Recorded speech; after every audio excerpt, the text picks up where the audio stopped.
Maybe I know she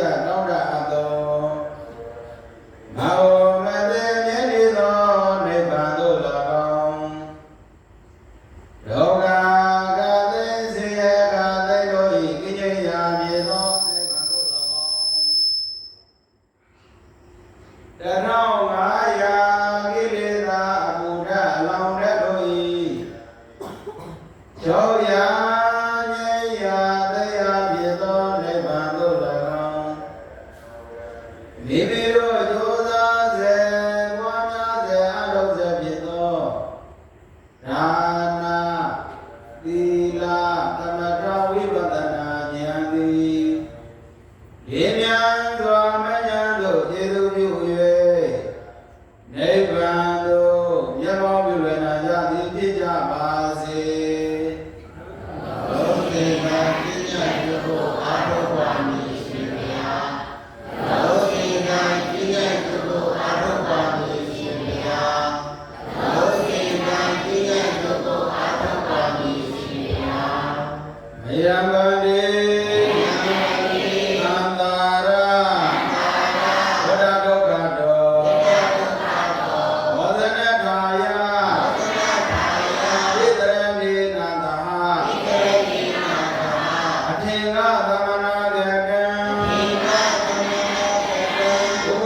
သ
Ora Shino Yapaya Auri Bimo Zero Madre Lireka Auri Bio Manita Yogama Mirua Fancy Biro Bless Biro Never the Reno Zero in Desmaya Hoya Yama Ego Naga Niana Niana Kanazai Biro Dia Nidana Soma Ejo Goria Tora Bani Benya Ponya Ejo Goria Takara Benya Ponya Ejo Goria Nagami Benya Ponya Ejo Goria Arada Ponya Logo Titi Yashi Twaya Belo Yagule Yogi Duro Naga Deana Nyanga Kanasa Bio Dea Nidana Soma Goda Bedi Benya Ponya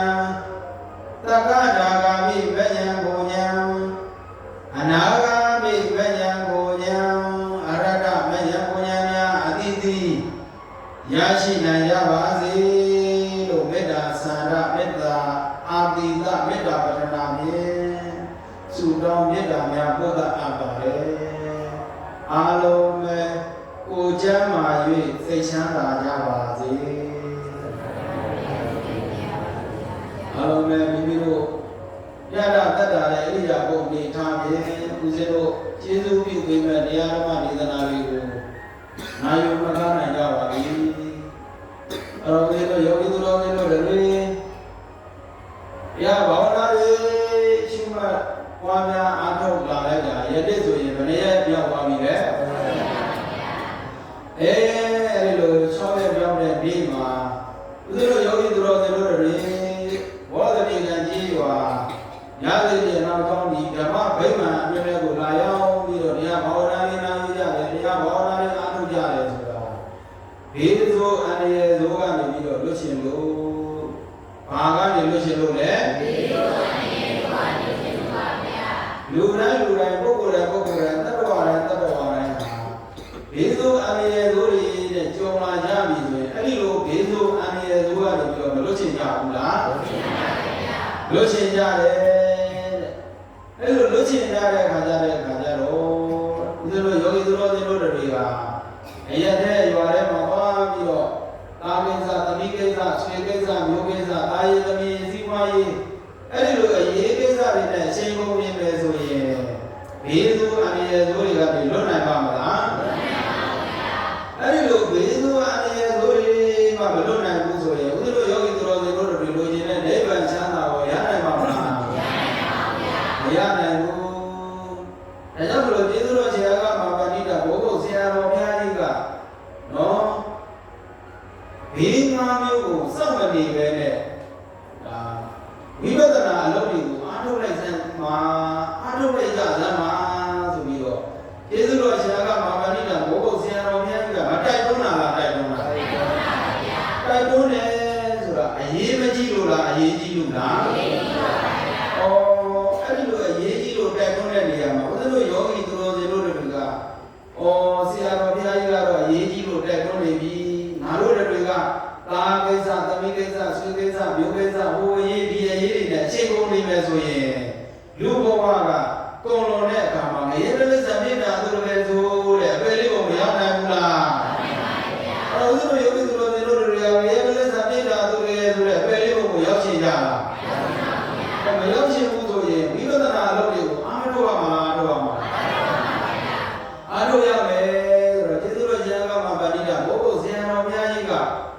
Lobby a Yegeza Pipi, no, we were not able to shoot my Pona Anu, Niame, Mava Pipi. They have told you that is on Yame, they haven't a mirror away. They have told you about Marilyn or Can, Vado. The Manica, yeah, Manica Vado. I'm not talking about where he are, they haven't a mirror piece of Yamale. Can they belong? Yanni, the Long, Lona, where he are, machine moves away, we better not load out my mamma. We better not load it on Amazon and moves away. No, you see why I load it on ချစ်သူတော်ကောင်းတို့တွေကတန်ကောင်းဒီကဖြစ်တော်များလေကြောက်သားတဲ့တွင်မမြူခြင်းကတန်လင်းကောင်းလေဒါမထက်နိုင်တဲ့ဘယ်ဘဲပေါ်မှာဓမ္မကြီးတစ်ချောင်းဘယ်တော့ပဲတန်ဒီကောင်းကောင်းမသွေးပဲနဲ့ထားရင်အဲ့ဒီဓမ္မကြီးကပြတ်ပါမှာအဲ့ဒီလိုအင်မတန်မာကျိုးပါတယ်ဆိုတဲ့တန်ထဲကိုလောက်ထားတဲ့ဓမ္မကြီးကိုလုံးဝဝရိယလေးစိုက်ပြီးတော့မသွေးရမှာလားသွေးရပါဗျာတန်ရာကြီးတော်မှာသွေးမှပြတ်တယ်တဲ့အဲ့တော့ဦးဇင်းတို့ယောဂီသူတော်စင်တို့တွေကလည်းကံနေဘလောက်ကောင်းကောင်းဉာဏ်နေဘလောက်ကောင်းကောင်းလုံးဝဝရိယလေးစိုက်ပြီးတော့ဝိပဿနာတရားတွေကိုအာမထုတ်ဘူးဆိုရင်ဦးဇင်းတို့ယောဂီသူတော်စင်တို့တွေဒီဆိုအန္တရာယ်တွေကလွတ်နိုင်မှာမလားလွတ်နိုင်ဘူးတဲ့ဒါအပြင်ကံစွမ်းကံစားဉာဏ်စွမ်းဉာဏ်စားရှိတော်ကလည်းလုံလာနဲ့ဒီစွဲမရှိကလိုရာခရီးအရှိနီးတဲ့ကံဒီဘလောက်ကောင်းကောင်းဉာဏ်ဒီဘလောက်ကောင်းကောင်းတဲ့လူတယောက်ဟာခရီးရှိတစ်ခုကိုသွားမယ်ဆိုရင်ဝရိယလေးစိုင်းပြီးတော့မသွားဘူးဆိုရင်အဲ့ဒီခရီးရှိရရောက်ပါမှာအဲ့ဒီလိုပဲဦးဇင်းတို့ယောဂီသူတော်စင်တို့တွေကလည်းဘေးဆိုးအန္တရာယ်ဆိုးတွေကိုလွတ်ရှင်တယ်ဆိုရင်ကံတွေလည်းကောင်းတယ်ဉာဏ်လည်းကောင်းတယ်ဝရိယလေးစိုက်ပြီးတော့မှကြိုးစားအားထုတ်မှုမရှိဘူးဆိုရင်ဦးဇင်းတို့ယောဂီသူတော်စင်တို့တွေလိုချင်တဲ့မချမ်းသာပူချမ်းသာနိဗ္ဗာန်ချမ်းသာတွေရနိုင်မှာမလားမရနိုင်ဘူးတဲ့ဒါကြောင့်မလို့လုံးဝဝရိယလေးတွေမဆက်ရမှာလားဆက်ရမှာလုံးဝဝရိယတွေကလည်းဘယ်တော့ပဲကောင်းနေကောင်းနေဦးဇင်းတို့ယောဂီသူတော်စင်တို့မှာကံမကောင်းဘူးဆိုရင်လည်းလိုရာပြီးရောက်နိုင်မှာမလားကံတော့ကောင်းတယ်ဉာဏ်မကောင်းဘူးဆိုရင်လည်းလိုရာပြီးရောက်နိုင်မှာမလားမရောက်နိုင်ဘူးတဲ့အဲ့တော့ကံလည်းကောင်းရမယ်ဉာဏ်လည်းကောင်းရမယ်ဝရိယတွေလည်းကောင်းရမယ်အဲ့တော့တရားသုံးပါးပြည့်စုံမှာဦးဇင်းတို့ယောဂီသူတော်စင်တို့တွေမြတ်စွာဘုရားဟောထားတဲ့အနာဂတ်ဘုရားတုတ်တယ်မှာလာတဲ့ဘေး၅မျိုးကနေမလွတ်မှာလားလွတ်မှာလားလွတ်မှာပါဗျာအဲ့တော့အနာဂတ်ဘုရားမှာလာတဲ့ဘေး၅မျိုးကလွတ်ရှင်တယ်ဆိုရင်ကံလည်းမကောင်းမှာလားကောင်းမှာလားဉာဏ်လည်းမကောင်းမှာလားကောင်းမှာလားဝရိယတွေလည်းမထားရမှာလားထားရမှာလားထားရမယ်ကံဆိုတာသူတို့ယောဂီသူတော်စင်တို့တွေတည်ပြီးသားကုသိုလ်ကံအကုသိုလ်ကံဘာကံတွေလဲကုသိုလ်ကံအကုသိုလ်ကံတွေကောင်းလို့ဒီဘဝမှာလူလာမဖြစ်တာလားဖြစ်တာလားဒီလိုယောဂီသူတော်စင်တို့တွေလူတော့ဖြစ်တယ်အသိဉာဏ်မရှိဘူးဆိုရင်ဒီတရားတွေနာနိုင်မှာမလားမနာနိုင်ဘူးဒါကြောင့်မလို့မြတ်စွာဘုရားကဉာဏ်တော်မှ၅မျိုးရှိတယ်တဲ့ဉာဏ်မှန်မျိုးတဲ့တော့၅မျိုးရှိတယ်အဲ့ဒီဉာဏ်၅မျိုးကဘာတွေလဲဆိုလို့ရှိရင်နံပါတ်1ဉာဏ်အမြင်ကနော်ပပိစဉာဏ်တဲ့ဘာဉာဏ်နဲ့လဲအဲ့တော့ပပိစဉာဏ်ဆိုတာပပိစဉာဏ်ဆိုတာကတဏမာနဒိဋ္ဌိတရားကိုပြောတာပပိစဆိုတာဘာကိုပြောတာလဲအဲ့တော့လူတွေရောဟာတဏမာနဒိဋ္ဌိလို့ခေါ်တဲ့ပပိစတရားတွေရှိနေမယ်ဆိုရင်ဉာဏ်အမြင်ကရှင်းရှင်းလင်းလင်းဖြစ်နိုင်မှာမလားဖြစ်နိုင်ပါဘူးငါကိုငါဟာငါဥစ္စာငါပစ္စည်းလို့ထင်နေတယ်ဆိုရင်ဉာဏ်အမြင်တွေကနင်းနိုင်မှာမလားမနင်းနိုင်ဘူးတဲ့အဲ့ဒါနံပါတ်1အမြင်တဲ့ဘာအမြင်လဲတော့နံပါတ်1အမြင်အဲ့တော့နံပါတ်1အမြင်ကယမဇိုအမြင်တဲ့ဘာအမြင်လဲတော့ယမစရိယဉာဏ်အမြင်လို့ပြောရမယ်ပေါ့ယမစရိယဆိုတာမေတ္တာကရုဏာမုဒိတာဥပေက္ခာဆိုတဲ့ယမဇိုတရားလေးပါရှိရမယ်အမှလူတယောက်နေထိုင်မကောင်းဘူးဆိုရင်မေတ္တာမရှိဘဲနဲ့သွားပြီးတော့ပြုစုလို့ရပါမလားမရပါဘူးမေတ္တာကရုဏာမုဒိတာဥပေက္ခာဆိုတဲ့ယမဇိုတရားလေးတွေထားပြီးတော့အဲ့ဒီနေမကောင်းမချမ်းသာတဲ့ပုဂ္ဂိုလ်တယောက်ကိုသွားပြီးတော့ပြုစုမယ်ဆိုရင်အဲ့ဒီလူဟာအစင်မပြေမှာလားပြေမှာလားပြေတယ်အဲ့ဒါကြောင့်မလို့နံပါတ်1အမြင်ကဘာမြင်လဲလို့ယမစရိယအမြင်ယမဇိုအမြင်တဲ့နံပါတ်3အမြင်ကသမထအမြင်တဲ့နံပါတ်3အမြင်ကဘာမြင်လဲလို့ဟဲ့သမထအ မြင်ဆိုတာဤဟာဒီယုတ်တရားဤဟာဒီနန္တရားဆိုတဲ့အမြင်တော့ကလေးသိတာတဲ့တမထအမြင်ဆိုတာဗါလဲတော့ဤဟာဒီယုတ်တရား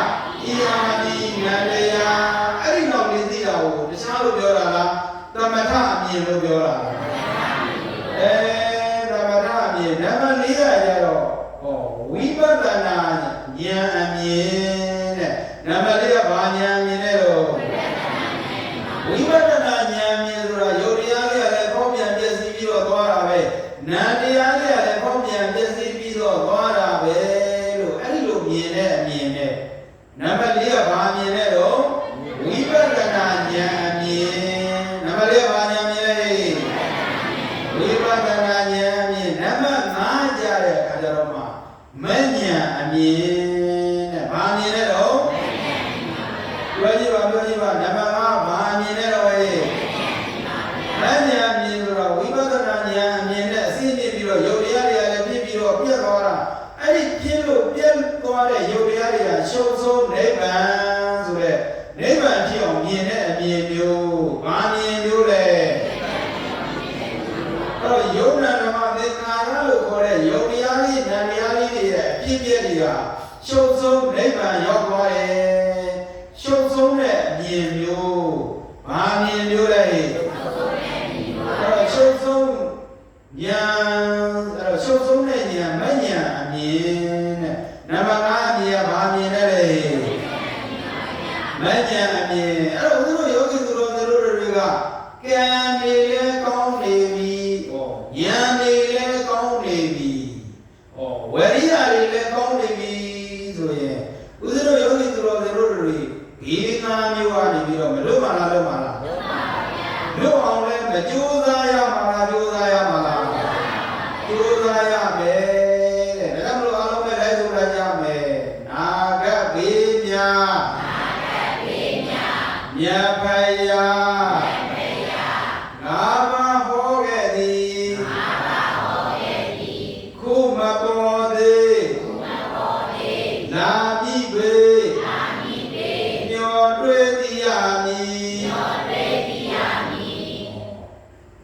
အခုလာမဲ့ဘေးဟုတ်ရဲ့လားအခုလာမဲ့ဘေးမဟုတ်သေးဘူးအဲ့တော့လာမဲ့ဘေးမဟုတ်သေးတဲ့အတွက်ကိုကဒီဘေးတွေနဲ့မကြုံသေးဘူးအကယ်၍ညဒီဘေးတွေနဲ့ကြုံလာခဲ့ပြီဆိုရင်ဒီညာအမြင်တွေမရှိရပါလားရှိရပါဘူးကံတွေလည်းမကောင်းပါလားကောင်းပါမလားဝရိယတွေလည်းမရှိရပါလားရှိရပါရှိရမယ်အဲ့တော့လက်ဆိုလိုက်မယ်အိုဘေးဆိုတာလူများစွာနောင်ခါတိရမည်အဲ့ဒါနံပါတ်1ဘေးဘာဘေးလဲတော့ညဆိုကြည့်မယ်အိုဘေးဆိုတာလူများစွာနောင်ခါတိရမည်နာဘေးဆိုတာလူများစွာနောင်ခါတိရမည်အဲ့ဒါနံပါတ်1ဘေးနံပါတ်ဘယ်လောက်ဘေးလဲဆိုကြည့်မယ်နာဘေးဆိုတာလူများစွာနောင်ခါတိရမည်အဲ့တော့နံပါတ်3ဘေးကိုသွားကြမယ်နော်နတ်မို့ဘေးဆိုတာလူများစွာနောင်ခါတိရမည်ငတ်ဘေးဆိုတာလူများစွာနောင်ခါတိရမည်ဆိုမဲ့နံပါတ်4တင်းခွဲဘေးဆိုတာလူများစွာနောင်ခါတိရမည်တင်းခွဲဘေးဆိုတာလူများစွာနောင်ခါတိရမည်နံပါတ်5ပါမယ်သံဃာများစွာမညီညာနောင်ခါတိရမည်သံဃာများစွာမညီညာ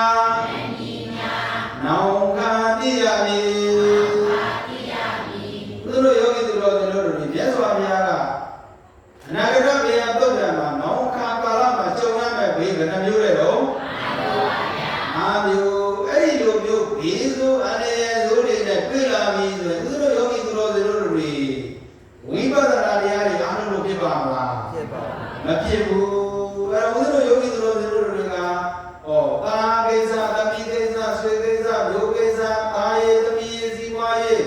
လူမှုရေးတွေနဲ့အချိန်ကုန်နေမယ်ဆိုရင်ပုံရေးတွေနဲ့ကြုံလာတဲ့အခါမှာဥဒ္ဒယောဂီသူတော်တွေ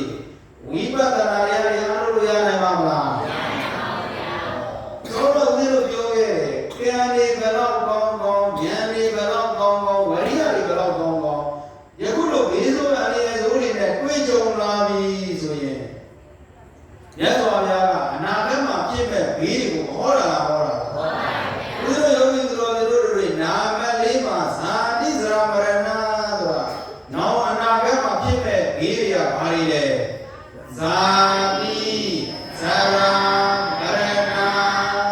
အဲ့ဒီဇာတိဇရာမရဏဆိုတာတခြားလားဥနာသေးလေးလားဥနာသေးပါဗျာဘုရားယောဂီသူတော်တွေနောက်အနာဂတ်မှာနော်ဥနာသေးတွေနဲ့တွေ့အောင်မယ်ကျုံးနေအောင်မယ်ဆိုရင်ဝိပဿနာတရားတွေအားလုံးလို့ဖြစ်ပါမလားဖြစ်ပါဘူးဗျာအဲ့တော့မဖြစ်ခင်မှာဦးဇင်းတို့ယောဂီသူတော်စင်တို့တွေကနော်လုံးဝဝရိယလေးစိုက်ပြီးတော့တာကိစ္စသမီးကိစ္စဆွေကိစ္စမျိုးကိစ္စတွေကိုဘေးဖယ်ထားပြီးတော့ဝိပဿနာအလုပ်တွေကိုအာမထုတ်ရမှာလားအာထုတ်ရမှာလားအာထုတ်ရမယ်အဲ့တော့နံပါတ်၄အကွက်မှာဇာတိဇရာမရဏဆိုတာရတယ်လို့ရနေတာဟုတ်ရဲ့လားဟုတ်ပါဘူးဗျာကံနေကြိုးစားခဲ့လို့လားကြိုးစားခဲ့လို့လားအဲ့ဒီကံနေရတဲ့ခါတိုင်းဥပါဒံနေနဲ့ဆွဲဆွဲလန်းလန်းနေတဲ့အာမထုတ်ခဲ့တာလားအာထုတ်ခဲ့တာလားတဏှာတွေနဲ့တဏှာလောဘတွေနဲ့လူချင်းမှုတွေနဲ့ဘောမလုပ်ခဲ့တာလားလုပ်ခဲ့တာအဲ့ဒီလိုလုပ်ခဲ့လို့ဦးဇင်းတို့ယောဂီသူတော်စင်တို့တွေကခန္ဓာ၅ပါးကြီးနေရခဲ့တာလားရခဲ့တာအဲ့ဒီခန္ဓာ၅ပါးကိုကြည့်လိုက်တော့လည်းခါတိုင်းယုတ်တရားကြည့်လိုက်ဖြစ်ပြီးတော့ပြတ်သွားတယ်နာတရားကြည့်လိုက်တော့လေပြောပါနာတရားကြည့်လိုက်တော့လေအာယရဏ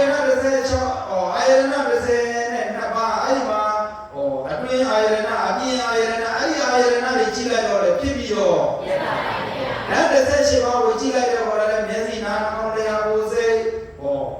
အတွင်းအတွင်းဓာတ်တွေအပွင့်ဓာတ်တွေအတိုက်ဓာတ်တွေဒီဓာတ်တွေကြည့်လိုက်တော့လေမြဲတဲ့တရားလားမမြဲတဲ့တရားလားအဲ့ဒီတရားတွေကိုဦးဇင်းတို့ယောဂီသူတော်စင်တို့တွေကဝိပဿနာဉာဏ်မဉာဏ်တွေနဲ့မရှုပွားခဲ့တဲ့အခါကျတော့ဟောလူဘဝမှာလည်းအချိန်ချင်းနတ်ဘဝမှာလည်းအချိန်ချင်းယမဘဝမှာလည်းအချိန်ချင်းငရေကလေးစံပြေတာအတူတကယ်ဆိုတဲ့အပေလေးဘဝမှာလည်းအချိန်ချင်းမဖြစ်ခဲ့ကြရတာလားဖြစ်ခဲ့ကြရတာလားအဲ့ဒီလိုဖြစ်ခဲ့တာတွေကိုမြတ်စွာဘုရားကမြင်တော်မူသိတော်မူလို့အနာဂတ်ဘုရားတုတ်တန်ကြီးကိုမဟောခဲ့တာလားဟောခဲ့တာလားဘယ်နှမျိုးဟောခဲ့တာလဲ၅မျိုးအဲ့ဒီ၅မျိုးကိုဦးဇင်းတို့ယောဂီသူတော်စင်တို့တွေနံပါတ်1ဘာပြီးတဲ့တော့ဝေးအဲ့ဒီအိုဘေးတဲ့ကြုံလာတဲ့အခါမှာမြတ်စွာဘုရားကနော်ရှင်းသားယဟန်တို့တဲ့လူတွေရောက်မှာလူနဲ့ပြိုမြစ်ပြီးတော့ကျမ်းကျမ်းမာအားကောင်းမောင်းတဲ့နဲ့ရှိနေတဲ့အချိန်ကာလလေးမှာနော်အိုရင်ဒုက္ခတွေနာရင်ဒုက္ခတွေသိရင်ဒုက္ခတွေနဲ့အချိန်မရွေးအခါမရွေးတွေ့နိုင်တယ်ကြုံနိုင်တယ်တဲ့အဲ့ဒီလိုတွေ့ကြုံလာတဲ့အခါမှာနော်ရုပ်ဆိုတဲ့သဘောတရားတွေကလည်းမမြဲဘူး။ကိုယ်ချင်းဆိုတဲ့သဘောတရားတွေလည်းမမြဲဘူး။နာချင်းဆိုတဲ့သဘောတရားတွေကလည်းမမြဲဘူး။သိချင်းဆိုတဲ့သဘောတရားတွေကလည်းမမြဲဘူး။အချိန်နဲ့အခါတိုင်းသိနိုင်တယ်ပြည့်စည်နိုင်တယ်လို့အဲ့ဒီလိုနှလုံးသွင်းဆင်ခြင်ရမယ်။အဲ့ဒီလိုနှလုံးသွင်းဆင်ခြင်လိုက်တဲ့အခါကျတော့မှဦးဇင်းတို့ယောဂီသူတော်စင်တို့တွေကအိုဘေးကနေပြီးတော့လွတ်မြောက်နိုင်တယ်။ဘယ်ဘေးကနေလွတ်မြောက်နိုင်တာလဲတော့အိုဘေးကနေလွတ်မြောက်နိုင်တယ်လို့နော်ဦးဇင်းတို့ယောဂီသူတော်စင်တို့တွေဝိပဿနာဉာဏ်နဲ့ရှင်းရပြီးတော့ဝိပဿနာတရားတွေအားထုတ်မယ်ဆိုရင်မဲ့ဉာဏ်ပူဉာဏ်တွေကမရနိုင်တာလားရနိုင်တာလားဦးဇင်းတို့ယောဂီသူတော်စင်တို့တွေကတရားဘာဝနာတွေရှုမှတ်ကြတယ်ပွားများကြတယ်အားထုတ်ကြတယ်ဆိုတာဘာတွေလိုချင်လို့လဲနိဗ္ဗာန်လိုချင်လို့မဲ့ဉာဏ်ပူဉာဏ်တွေရချင်လို့ဘာတွေရချင်လို့လဲအဲ့ဒီလိုအိုဘေးတွေနဲ့တွေ့လာတဲ့အခါမှာမဲ့ဉာဏ်ပူဉာဏ်တွေကိုမတရားပူတရားတွေကို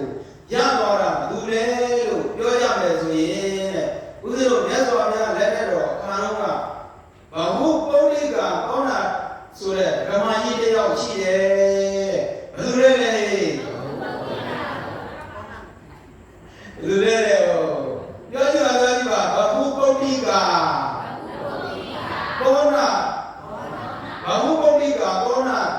ကြီးတဲ့ဘုရားဘာခုဆိုတာကများတာပုဒ္ဒဆိုတာကအာသမီတွေများတာတဲ့သောနာဆိုတာကတော့သောနာပဲတဲ့ဒကမကြီးရဲ့နာမည်ကဘုရားလေအာသမီတွေများတဲ့ဒကမကြီးပေါ့ပြောရမယ်ဆိုရင်မြတ်စွာဘုရားကလည်းမာရိဒကမကြီးကပါးကလည်း9ယောက်သမီးကလည်း9ယောက်အဲ့လေအာသမီတွေတော့များတာဒီဒကမကြီးစီမဥစ္စာတွေကြီးလိုက်တဲ့အခါကျတော့လေဂရီ40လောက်ချမ်းသာလေတဲ့ဒီလေးဘယ်လောက်ချမ်းသာတာလဲ40ပါဗျာအဲ့ဒီဂရီ40ကိုအာသမီတွေကိုအညီအမျှဝေခွဲပေးလိုက်တယ်တဲ့အာသမီတွေကိုအညီအမျှဝေခွဲမပေးတာလားပေးတာလားပေးပါဗျာသူ့အတွက်တော့မှမရှောင်တဲ့ပစ္စည်းဥစ္စာတွေကိုအကုန်လုံးဝေခွဲပေးလိုက်တယ်အကုန်လုံးဝေခွဲမပေးတာလားပေးတာပေးပါဗျာဟိုဝေးတဲ့ကြုံရပြီဆိုတဲ့အခါကျတော့အားလေးသမီးတွေကမကြည့်ပြတော့ဘူးတဲ့အားလေးသမီးတွေကကြည့်ပြရလားဟဲ့ကြည့်ပါဗျာမကြည့်တော့ဘူးဒီအဖွားကြီးကိုကြီးကငါတို့အိမ်မှာပဲလာပြီးတော့စားနေတာပဲချွေးမလုပ်တဲ့ပုဂ္ဂိုလ်တွေကလည်းမပြောတာလားပြောတာပြောပါဗျာအားလေးသမီးတွေကမပြောမိနဲ့ချွေးမလုပ်တဲ့ပုဂ္ဂိုလ်တွေတမက်လုပ်တဲ့ပုဂ္ဂိုလ်တွေကဟောအမေကိုကြီးတယောက်ကိုအိမ်မှာတင်ကျွေးထားရပြီဆိုရင်အကောင်းပြောမှာလားမကောင်းပြောမှာလားမကောင်းပြောပါဗျာအဲ့ဒီလိုပြောခံရတဲ့ထဲမှာမပါခဲ့တာလားပါခဲ့တာလားပါခဲ့ပါဗျာပါခဲ့ဗျာဟုတ်လားပါခဲ့တာပေါ့နော်အဲ့တော့သူကပစ္စည်းဥစ္စာတွေကိုတခါလေပုံပေးလိုက်တဲ့အခါကျတော့သူ့မှာသားသမီးတွေကမကြည်ပြူတဲ့အခါကျတော့အိမ်ပေါ်ကဆင်းပြီးတော့အင်ကြီးရတဲ့အစုပ်ကလေးတွင်ရတဲ့အစုပ်ကလေးတစ်ဖက်ကလေးရတဲ့အစုပ်ကလေးကွက်ကလေးရတဲ့အစုပ်ကလေးတောင်မွေးလေးတစ်ချောင်းကင်ပြီးတော့တောင်ဝင်းကြီးမျိုးထဲမှာလှည့်လေပြီးတော့တောင်းရတယ်တဲ့သောနာကမာကြီးမလုပ်ရတာလို့ဟဲ့ကိုယ်ကင်းနဲ့ကျုံလာတဲ့အခါကျတော့သားသမီးတွေကလည်းမကြည်ပြူရွှေမတွေကလည်းမကြည်ပြူတဲ့အခါကျတော့အရက်တဲ့ရွာထဲမှာမတောင်းရတာလားတောင်းရတာလားတောင်းရတယ်အဲ့ဒီလိုဒုက္ခဆင်းရဲတွေသားသမီးဆိုးတွေသားဆိုးတွေသမီးဆိုးတွေဆွေမျိုးတွေမကောင်းတဲ့အခါကျတော့ဒီကမာကြီးကဆင်းရဲဒုက္ခတွေရောက်တဲ့အခါကျတော့လောကမှာဖျားဆိုတာရှိသေးတာပါလားဒုက္ခရောက်တော့ဘယ်သူ့ကိုသတိရပါလားကြည်စံစီးပွားဥစ္စာတွေဂရီ40လောက်ကျွဲတဲ့ဓမ္မကြီးတော်မှာအိုမင်းနဲ့ကျုံးလာရတဲ့အခါကျတော့သားဆိုသမီးဆိုတွေနဲ့တွေ့လာတဲ့အခါကျတော့ဘယ်သူ့သတိရပါလဲတော့ဘုရားသတိရပါတဲ့အခါကျတော့မြတ်စွာဘုရားကြောင့်သွားပြီးတော့မြတ်စွာဘုရားတပည့်တော်မှာတော့မြင်တပည့်တော်ကိုကြည့်လိုက်လို့ရှိရင်တောင်မွေးလေးတစ်ချောင်းရဲ့တပည့်စုပ်ကလေးရဲ့ကွက်ကလေးတစ်လုံးရဲ့ခမိန်စုပ်အင်ကြီးစုပ်ကလေးရဲ့ဒါလေးပဲရှိတာပါဗျာအဲ့ဒီအတွက်တပည့်တော်ကိုဘေကုဏီမဝေပေးပါဗျာဆိုပြီးတော့မချောက်တာလားချောက်တာလားဟဲ့အိုဘေးတွေနဲ့ကျုံလာတဲ့အခါကျတော့ဘုရားကြောင့်ကိုလာပြီးတော့နော်ဘုရားကိုကဲပါယူပါနဲ့မပြောခဲ့တာလားပြောခဲ့တာလားပြောတဲ့အခါကျတော့ဒကမာကြီးတဲ့ဒကမာကြီးမှာသင်္ကန်းဗပိတ်ပရိက္ခရာအစုံလင်ပါရဲ့လားဆိုတော့မမေးတာလားမေးတာလားမေးပါဗျာယဟန်ပေါင်းယဟန်လောကကိုဝင်မဲ့ပုဂ္ဂိုလ်ဆိုတာဗပိတ်သင်္ကန်းပရိက္ခရာတွေအခုဦးဇင်းတို့ပကုံးပေါ်မှာတင်ထားတဲ့နတ်သင်္ကန်းဒီယုံထားတဲ့ဧကတိသင်္ကန်းအောက်မှာဝေထားတဲ့သင်္ကန်းနော်တင်မာရင်ဧကတိတပိတ်လို့နော်ဒါရင်ပစ္စည်းတွေဥစ္စာတွေပြည့်ပြည့်စုံစုံပါမှယဟန်မဝေရတာလားဝေရတာလားသူ့မှာကအင်ကြီးစုံခမင်းစုံတပတ်စုံကလေးပဲရှိတဲ့အခါကျတော့မြတ်စွာဘုရားပဲအစဉ်ကြီးတွေကိုပြုပေးတော်မူပါဘုရားဆိုတော့မှမြတ်စွာဘုရားကသူ့ရဲ့မြေလေးတော်ဂေါရမီကိုခေါ်ပြီးတော့မြေလေးတော်ဂေါရမီဟာဒီဒကမာကြီးဟာအင်မတန်မှသနာစရာကောင်းတယ်။ဦးကြီးတွေနဲ့ကြောင်းလာတဲ့အခါကျတော့ဆင်းရဲဒုက္ခရောက်လာလို့မြတ်စွာဘုရားရဲ့ကြောင်းမှာလာပြီးတော့သင်္ကန်းဝတ်နေတယ်။သူ့ကိုသင်္ကန်းဝတ်ပေးလိုက်ပါလို့မပြောတာလားပြောတာလား။အဲ့ဒီလိုဦးကြီးတွေနဲ့ကြောင်းနေတဲ့အခါကျတော့သူ့သင်္ကန်းဝတ်ပေးပါဆိုတော့လေဘေကုဏီမကြီးကသူ့သင်္ကန်းဝတ်မပေးတာလားပေးတာလား။သင်္ကန်းဝတ်ပြီးတော့လေအသက်ရွယ်ကြီးပြီးကိုအသက်90ကျော်အရွယ်ဆိုတော့တုံနဲ့တခါလေဆွန်းဇာသိန်းကသွားမယ်ရွာရဲရွယ်ဆွန်းကသွားမယ်ဆိုတော့လေအသက်ရွယ်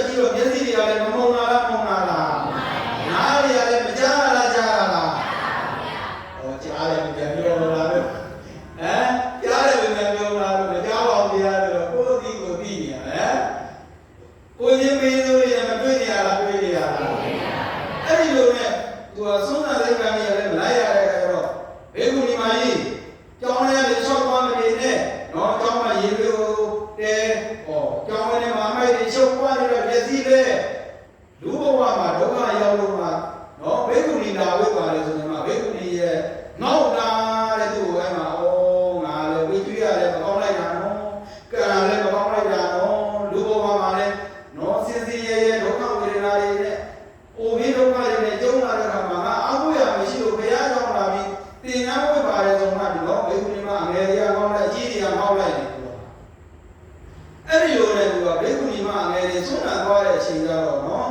မြတ်စွာဘုရားကြောင့်ကရေမျိုးတည်ရင်းနဲ့ဖင်းတွေထိုးတဲ့အခါမှာဖင်းတွေကိုမီးတွေနေပြီးတော့ငါရဲ့ခန္ဓာကိုယ်ကြီးကဒီဖင်းပြီးလိုပါလေလားတဟုံးတော့ပြောင်းပြောင်းနဲ့တောက်လောင်သွားလိုက်တာငါလူမျိုးတို့ရွယ်ချိန်ကာလတုန်းကဝါနိုင်လာနိုင်စောင်းနိုင်တောင်းနိုင်တဲ့ချိန်ကာလတုန်းကငါဝိပဿနာတရားတွေသစ္စာတရားတွေမနာခဲ့ရတဲ့အတွက်ငါအသက်ရွယ်ကြီးလာတဲ့အခါကျတော့မှသူများเจ้าမှလာပြီးတော့ငါတရားတွေအားထုတ်နေရတယ်ဆိုပြီးတော့နော်အဲ့ဒီလိုခန္ဓာမှာဉာဏ်မြင်တွေဝင်ပြီးတော့တခါလဲလောင်စာမီးတွေကလည်းတခြားနဲ့ယုံနေရလားယုံနေရတယ်ယုံနေရရအောင်လို့မီးတွေလောင်မှပြည့်စည်သွားတဲ့အခါကျတော့မမြဲရဘောတရားတွေကိုမပြတာလားပြတာပြတယ်အဲ့ဒီလိုဉာဏ်မြင်တွေဆိုင်ပြီးတော့ပြည့်နေပုံမှာပမာမိပြီးတော့ဒုက္ခနာကိုကြီးကိုလည်းဉာဏ်စိုက်လိုက်တဲ့အခါကျတော့ငါရဲ့ခန္ဓာကိုယ်ကြီးကလောဘမီးတွေဒေါသမီးတွေမောဟမီးတွေအိတ်တာမစရိယအစရှိတဲ့ကိလေသာမီးတွေတောက်လောင်နေတာပါလားဆိုပြီးတော့ခန္ဓာအစဉ်မှာဉာဏ်ဝင်လာဝင်လာလားအဲ့ဒီလိုဉာဏ်ဝင်လိုက်တဲ့အတွက်တခါလေဘေကုဏီမာကြီးကနော်တခါလေယန္တာမဖြစ်သွားလားဖြစ်သွားလားအဲ့ဒီလိုယန္တာဖြစ်ခြင်းလေဆိုတော့သူတို့ယောဂီသူတို့တွေကပုံမေးကနေလွတ်မြောက်အောင်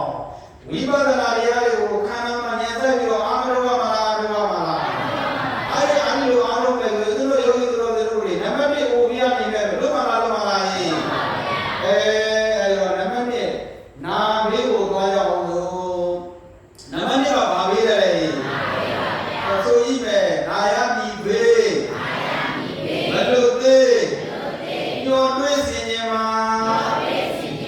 တော့ကိုကနာယမဲ့ဘေးနဲ့မလွတ်သေးဘူးနာခြင်းဘေးတွေနဲ့လည်းမလွတ်ရမှာလားပြရမှာလားပြရမယ်ဦးဇင်းတို့ယောဂီသူတော်တွေကခေါင်းလေးမကိုက်ခင်နားလေးမကိုက်ခင်ကွားလေးမကိုက်ခင်နော်ဒါမြေမထွင်လွယ်တဲ့ဥပမာကိုပြောတာမျက်စိလေးမမောင်ခင်ကွားလေးမကျိုးခင်နားလေးမထိုင်ခင်အသက်ရွယ်လေးမကြီးခင်မှာမနာမဖျားခင်မှာဦးဇင်းတို့ယောဂီသူတော်တွေကခန္ဓာစဉ်မှာဉာဏ်ဝင်ပြီးတော့တရားတွေအားမထုတ်ပါလားအားထုတ်ပါအဲ့ဒီလိုအားမထုတ်လို့နာမီးတွေနဲ့ကြုံရတာဘူးရှိတယ်ဆိုတော့မြတ်စွာဘုရားတာဝတိဇေရဝမှာနော်ပုတိကတ္တတိတ္တမထေဆိုတော့မရှိကြတာလားရှိတာလားရှိပါဘူးသူကအရွယ်ကောင်းကောင်းလေးနဲ့နော်မြတ်စွာဘုရားရဲ့တရားတွေဒါနကရသီလကရမေဃကရအာရိနာကမ္မကထာတွေအဲ့ဒီလိုကာမဂုဏ်ရဲ့အပြည့်တွေကိုယုံမိုးပြီးတော့သာသနာ့ဘောင်တွေကိုမဝင်ခဲ့တာလားဝင်ခဲ့တာဝင်ခဲ့တဲ့အခါကျတော့သူဟာတိတ်ဘဝတုန်းက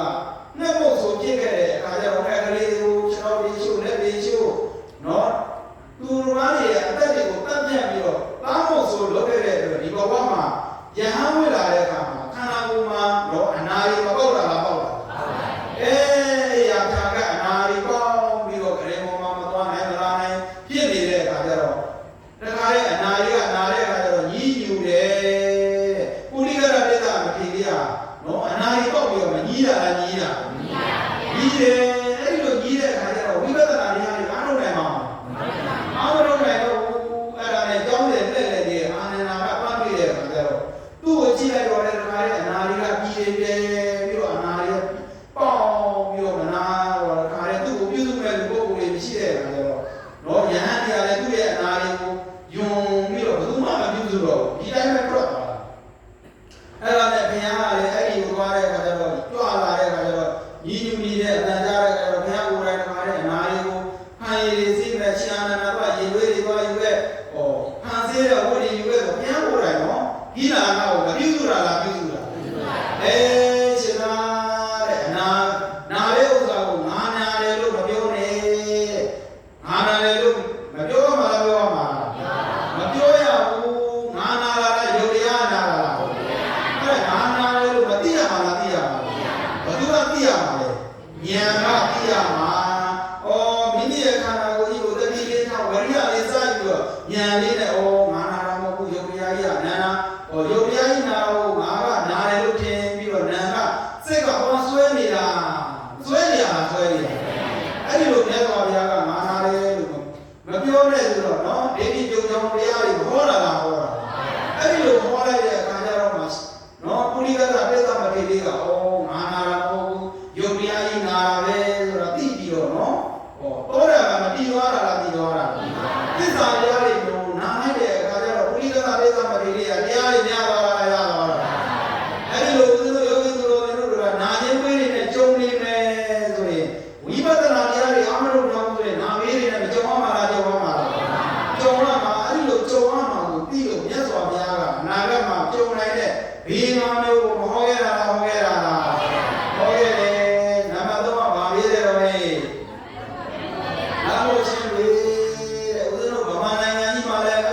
ချင်းဝေးလေးနဲ့မကြုံရတာလားကြုံရတာလား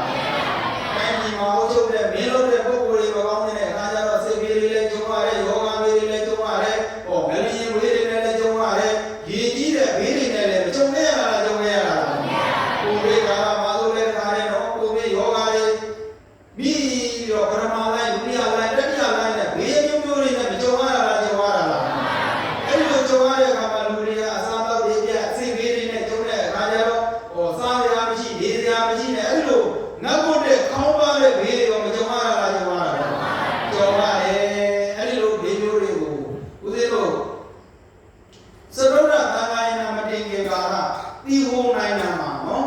စရုဒ္ဓသံဃာယနာမတင်ခင်ကာလမှာတီဟိုနိုင်နာမှာတိရိလင်္ကာလို့ခေါ်တဲ့တီဟိုနိုင်နာမှာ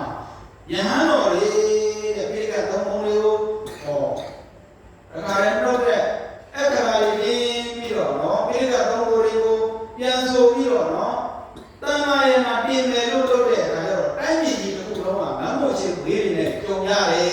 ။ဘာဝေးတွေနဲ့ကြုံရတာလဲ။မမ်းမို့ချင်းဝေးတွေနဲ့တော့ဘယ်လိုမြန်မာနိုင်ငံမှာလည်းမကြုံရတာလားကြုံရတာလား။အဲ့ဒီလိုပြန်ကြုံပေးမယ်ဆိုရင်ပိဋကတ်တော်တွေလည်းမသိနိုင်တော့ဘူး။ဟောဘုရားဟောတဲ့တရားဓမ္မတွေကိုလည်းမဟောနိုင်တော့ဘူး။ဟောဝိပဿနာတရားတွေအာမထုတ်နိုင်တော့ဘူးဆိုရင်ဥစ္စလောယောဂီသူတော်စင်တို့တွေအဲ့ဒီလိုဘေးတွေနဲ့ကြုံလာပြီဆိုရင်ကောင်းနိုင်မှာမလား။မကောင်းနိုင်ဘူး။အဲ့ဒီလိုကြုံနေတဲ့အခါမှာအဲ့တော့ညာတော်တွေကဘာလို့ပြတယ်ဆိုတော့သဲပေါ်မှာဘိုင်ကလေးတွေမှောင်းပြီးတော့တခါလဲနော်ပြီးတကဒီကိုပြန်ဆိုရတယ်တမယနာတွေပြင်ရတယ်အဲ့ဒီလိုဘေးနတ်မို့ဘေးတွေနဲ့ကြုံလာတဲ့အခါမှာဟောငါတို့တွေနတ်မို့ဘေးတွေနဲ့ကြုံရတာပဲ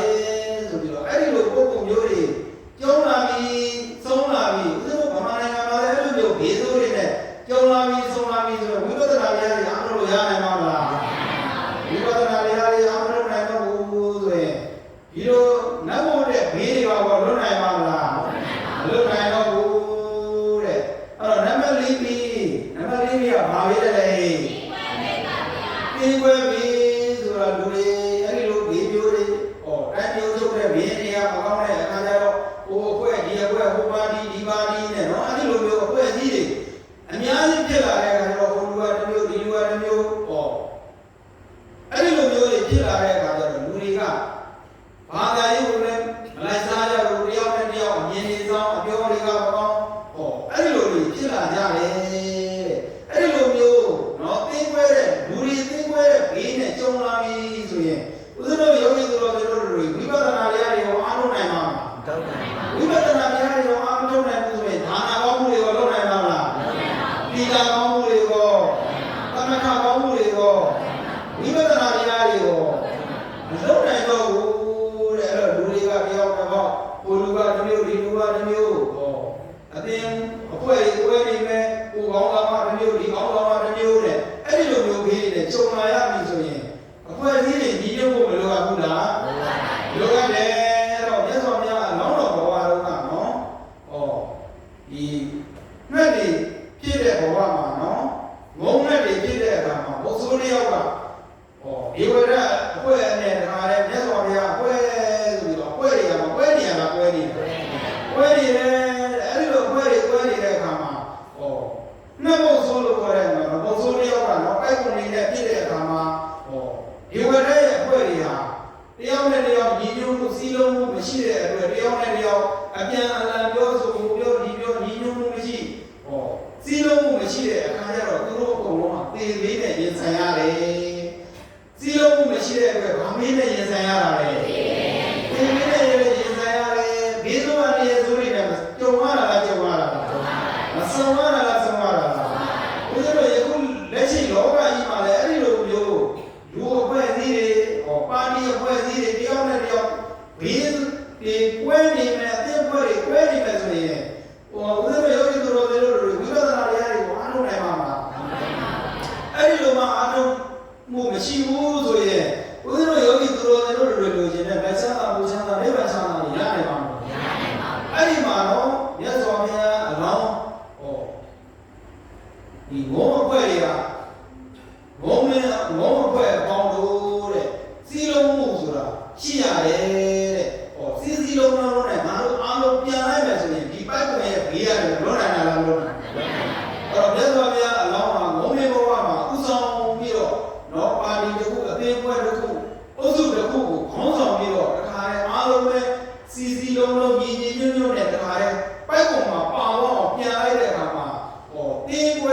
ကြီးကနေမလွတ်သွားတာလွတ်သွားတာတော့ဦးဇင်းတို့ယောဂီသူတို့တွေကလည်းဝိပဿနာတရားတွေအားထုတ်တဲ့နေရာမှာတယောက်နဲ့တယောက်တိုင်းတိုင်းမြင်ကြီးကြီးတိုင်းတိုင်းမရှိဘူးဟိုအဖွဲရတယ်မျိုးဝေယဝိသအဖွဲရတယ်မျိုးဘောဘကအဖွဲရတယ်မျိုးဝေယဝိသလုပ်တဲ့ဆရာတော်တန်ခါတော်တွေကတမျိုးအဲ့ဒီလိုမျိုးတယောက်နဲ့တယောက်အသေးဖွဲကွဲနေမယ်ဆိုရင်ဝိပဿနာတရားတွေအားထုတ်နိုင်မှာမလား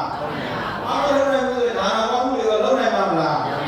နာကောင်းမှုတွေမှမလုပ်နိုင်ဘူးဆိုဝိပဿနာတရားတွေအားထုတ်နိုင်မှာမလားလက်ချမ်းသာဝိညာဉ်သာနိဗ္ဗာန်ချမ်းသာတွေကိုခံစားလို့ရနိုင်မှာမလားမရနိုင်ဘူးဒါကြောင့်မလို့နောင်နာကမှဖြစ်လာမဲ့ဘေးဆိုအနေနဲ့တွေကိုမကြုံရင်ဘူးဆိုရင်ကံဉာဏ်ဝရိယလေးတွေစိုင်းပြီးတော့မိမိတို့ရဲ့ဉာဏ်ဉာဏ်မြင်လေးတွေထားပြီးတော့ဝိပဿနာတရားတွေကိုအားမလို့ရမှာလားလို့ရမှာလား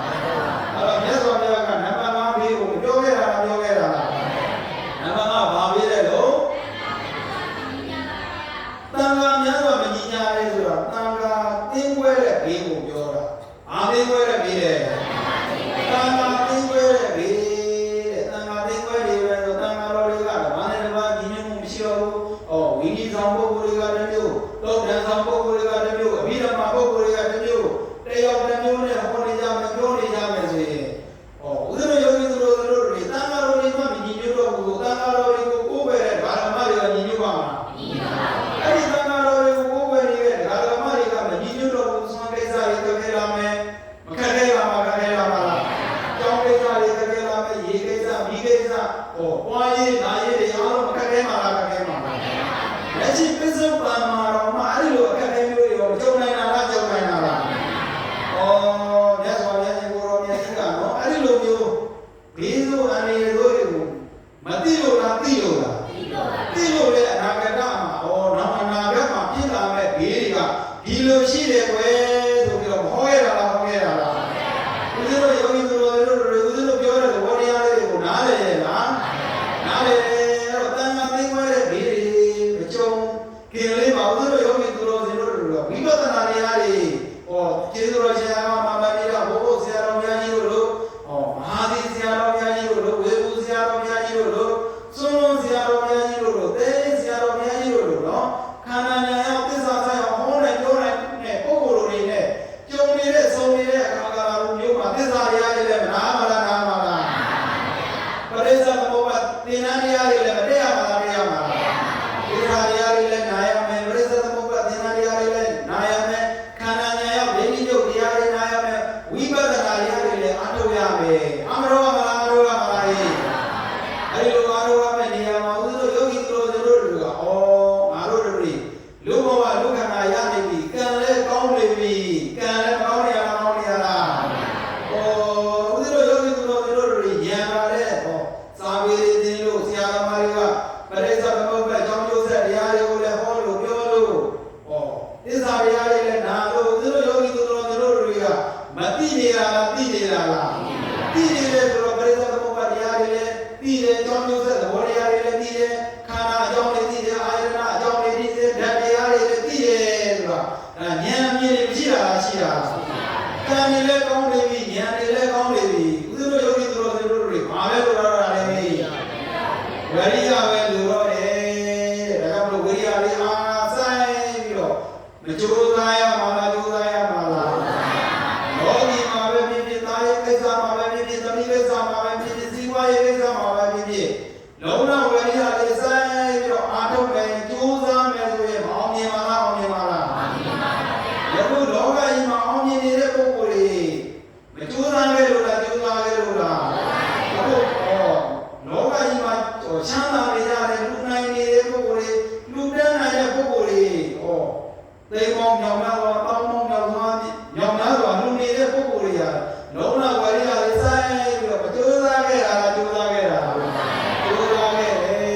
အဲ့ဒီလိုကြိုးစားခဲ့ရမယ်သူတို့ယောဂီသူတော်စင်တို့တွေမသိရပါလားသိရပါလားသိရပါဗျာအဲ့ဒါဘုရားရှင်လည်းအခါတော့ကလည်းတန်ဃာတွေသိဝဲခဲ့ဦးတဲ့အကြောင်းလေးကိုလည်းပြောမယ်ပေါ့နော်မြတ်စွာဘုရားလည်းအခါတော့ကကိုးသံမြည်ပြီးမှာသုတ်တန်ဆောင်ယဟန်တွေဝိနည်းဆောင်ယဟန်တွေပြဿနာတွေတဲပြီးတော့အိမ်သာတက်တဲ့နေရာလေးမှာသုတ်တန်ဆောင်ပုဂ္ဂိုလ်တွေကyes ကိုယ်မသိပဲနဲ့ထားခဲ့တဲ့ဝိနည်းဆောင်ပုဂ္ဂိုလ်တွေကဝိနည်းတို့မှာအိမ်သာတက်တဲ့အခါမှာတင်မှန်ကိုပြင်ခြင်းတတ်တဲ့ရည်စည်းခြင်းကျန်တော်ဝတ္ထုတန်ဆောင်ခြင်းမ တက်တဲ့အခါမှာနေကုန်တိုင်းနေပြီးမှပြင်မှန်ကိုပြင်ရမယ်တဲ့အိမ်သာတက်ပြီးတဲ့နော်နီးစနစ်တွေတော့မြတ်စွာဘုရားကအသေးစိတ်ခေါ်တာအိမ်သာတက်တဲ့အခါမှာတရားကိုသေချာပေးရမယ်သေချာပေးပြီးတဲ့အခါမှာဒီအိမ်သာနေတဲ့ဘိုးတိုင်းပေါ်မှာသေချာထိုင်ပြီးပြီဆိုမှပြင်မှန်ကိုပြင်ပြီးဆိုတော့မှအိမ်သာအရင်ကြီးကိုဆုံးပြီးပြီဆိုတော့မှသေချာစေကြောပြီးသေချာကြည့်ပြီးပြီဆိုတော့မှပြရတယ်တဲ့အဲ့ဒီလိုမျိုးတွေနဲ့တခါလဲဝိနည်းဆောင်ပုဂ္ဂိုလ်တွေကတခါလဲသုတ္တန်ဆောင်ပုဂ္ဂိုလ်တွေကအိမ်သာတက်တဲ့အခါမှာအားရဝိနည်းဆောင်ပုဂ္ဂိုလ်တွေနဲ့သုတ္တန်ဆောင်ပုဂ္ဂိုလ်တွေကဒါဝိနည်းနဲ့မညီဘူးသုတ္တန်နဲ့မညီဘူးဆိုပြီးတော့တယောက်နဲ့တယောက်အငြင်းပုံတွေပြေးပြီးတော့တန်ခါးတွေသင်ခွဲကြတာလားသင်ခွဲကြတာလားအဲ့ဒီလိုသင်ခွဲကြတဲ့အခါကျတော့သုတ္တန်ဆောင်ပုဂ္ဂိုလ်တွေကတို့ဝိနည်းဆောင်ပုဂ္ဂိုလ်တွေကတို့နဲ့ဓမ္မတွေကပုံလိုက်ခွဲကုန်တာဘာတွေပါလိုက်ခွဲကုန်တာလဲဘောရဏီဒီမှာအဲ့ဒီလိုတန်ခါးတော်တွေကတို့ဒုတိယတို့နဲ့ဖြစ်တော့တန်ခါးတော်တွေကိုဆုံးမလောင်းတော့ဘူး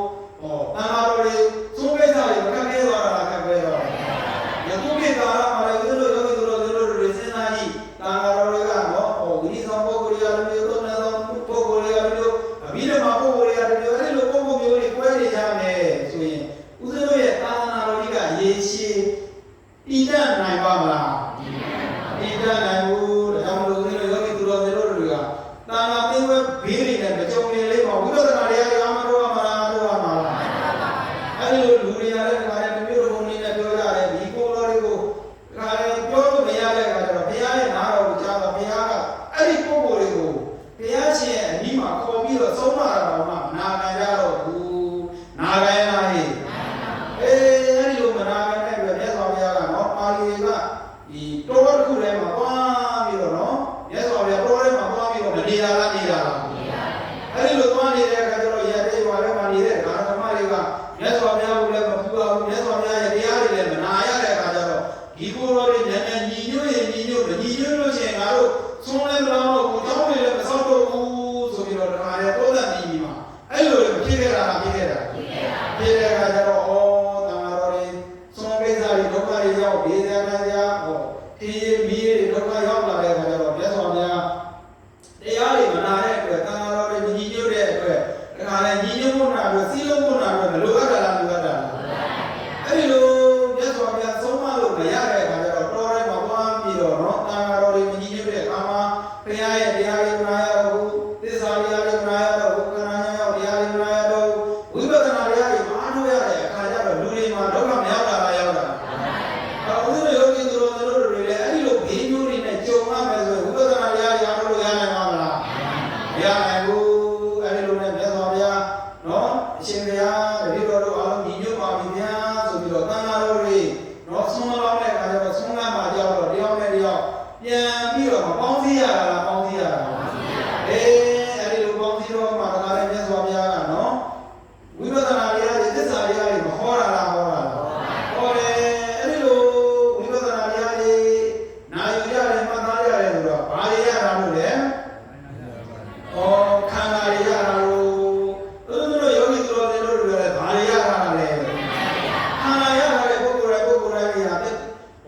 ကံတွေလည်းမကောင်းပါလားမာလားကောင်းပါလားဉာဏ်တွေလည်းမကောင်းပါလားကောင်းပါလားကံတွေဉာဏ်တွေဘယ်တော့ကောင်းအောင်လုံးဝဝရိယတွေစိုင်းပြီးတော့တရားတွေကိုတည်တည်ချာချာမနာဘူးဒါနာလို့တွေကိုကောင်းကောင်းမလုပ်ဘူးဝိပဿနာတရားတွေကိုကောင်းကောင်းမလုပ်ဘူးဆိုရင်အဲ့ဒီလိုသံဃာသိဝဲတဲ့ဘေးတွေနဲ့လည်းကြော်ရမှာလားကြော်ရမှာလားကြော်ရမယ်အဲ့ဒီလိုမျိုးကောသံမီကြီးမှာကျုံတဲ့လိုမျိုးဘေးဆိုအနေနဲ့တို့တွေကနေလွတ်အောင်မကြိုးစားရမှာလားကြိုးစားရမှာလားနောင်နာကမှာကြုံလာတဲ့ဘေးတွေကိုသိလို့မြတ်စွာဘုရားကဟောရတာလားဟောရတာလားဟောရတယ်အဲ့ဒီလိုဟောတဲ့အခါမှာဦးဇင်းတို့မြတ်စွာဘုရားရှင်ကိုယ်တော်မြတ်ကြီးကဦးဇင်းတို့ယောဂီတို့တွေရတယ်တခြားရတာလားခန္ဓာ၅ပါးရတာလားခန္ဓာ၅ပါးရတာလေအဲ့ဒီခန္ဓာ၅ပါးကိုကြည့်လိုက်တော့လေဘုရားခန္ဓာဝေဒနာခန္ဓာမင်းရဲ့ခန္ဓာသင်္ခါရခန္ဓာဝိညာဉ်နဲ့ခန္ဓာဆိုပြီးတော့ခန္ဓာ၅ပါးမရှိတာလားရှိတာလားရှိတယ်ဦးဇင်းတို့ယောဂီတို့တွေရတာခန္ဓာ၅ပါးကြီးကမြဲတဲ့တရားလားမမြဲတဲ့တရားလားမမြဲတာတခြားလားအနေစာလားအဲ့တော့ဦးဇင်းတို့ယောဂီတို့တွေကဘယ်ခန္ဓာလို့ခေါ်တဲ့ယောဂီအားရတခြားလားအနေစာလားအနေစာပဲရှုတဲ့မြင်တဲ့နေရာတခြားလားမဂ္ဂသစ္စာလားမဂ္ဂသစ္စာအဲ့တော့ဦးဇင်းတို့ယောဂီတို့တွေ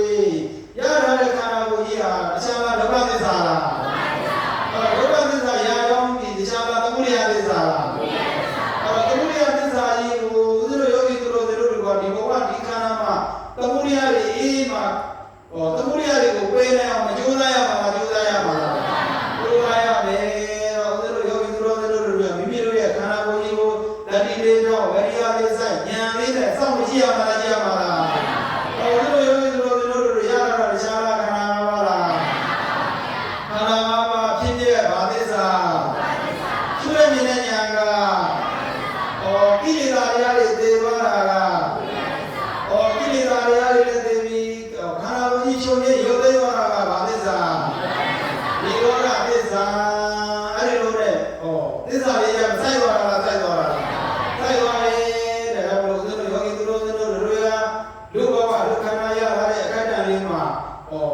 မိမိတို့တွေကံတွေလည်းကောင်းနေပြီဉာဏ်တွေလည်းကောင်းနေပြီဝိရိယလေးတွေစိုင်း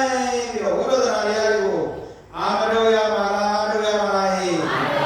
အာတော်မှာပါလေသူတို့ယောဂီသူတို့တွေအနာဂတ်ဘေးငါးပါးကနေပြီးတော့မလွတ်မှာလားလွတ်မှာလားလွတ်မယ်ဆိုရင်အနာဂတ်ဘေးငါးပါးကဘာတွေပါလဲ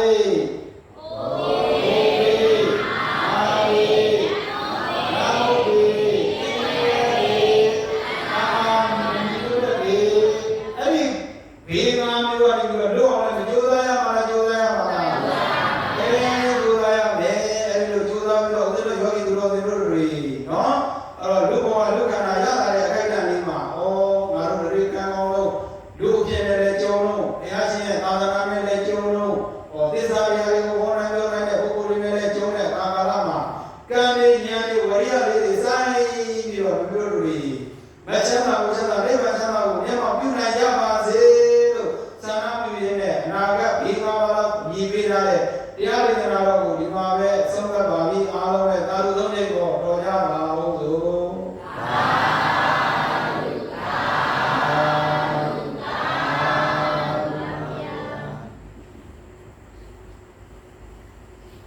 ကဲအားလုံးပဲ